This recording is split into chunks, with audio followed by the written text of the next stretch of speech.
कोल्हापूर महापालिकेची आजवर एकदाही हद्दवाढ झालेली नाही। हद्दवाढी अभावी कोल्हापूर शहराला एखाद्या खेडेगावाचं स्वरूप आलंय। शिवाय विकास कामांवरही मर्यादा येत असल्यामुळे आता शहराची हद्दवाढ झाल्याशिवाय स्वस्थ बसणार नाही। त्यासाठी आरपारची लढाई लढण्याचा निर्धार हद्दवाढ कृती समितीच्या बैठकीत करण्यात आला। तसंच शहराच्या हद्दवाढीला विरोध असणाऱ्या लोकप्रतिनिधींना जाब विचारण्यात येईल असंही हद्दवाढ कृती समितीने स्पष्ट केलंय। एकूणच पुन्हा एकदा कोल्हापूर शहराच्या हद्दवाढीसाठी जनमत एकवटू लागलंय।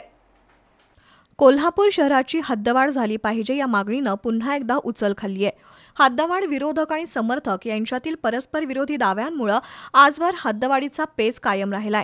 त्याचवेळी हद्दवाढीबद्दल वेगवेगळे पर्याय सुद्धा पुढे येत आहेत।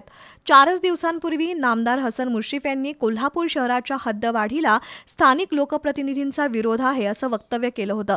तर पालकमंत्री प्रकाश आंबेडकर यांनी दोन्ही बाजूंची संयुक्त बैठक लोकप्रतिनिधींसमवेत घेऊ असं जाहीर केलंय। या पार्श्वभूमीवर आज सायंकाळी शिवाजी मंदिर सभागृहात हद्दवाढ समर्थक कृती समितीची बैठक पार पडली।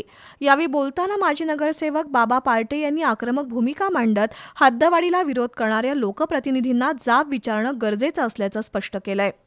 आपण आपल्या कोल्हापूरची पद्धत इंगोले साहेब वापरू ज्यांना समजून सांगून कळते त्यांना 100% समजून सांगू, हात जोडून विनंती करू।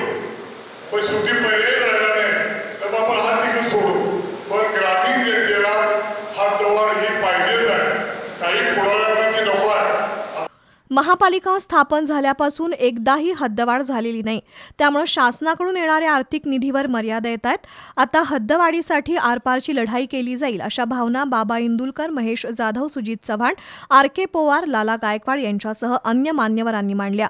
त्यासाठी शासन स्तरावर आणि नागरी स्तरावर प्रयत्न केले जातील, पण हद्दवाढ करावीच लागेल असा निर्धार आजच्या बैठकीत करण्यात आला।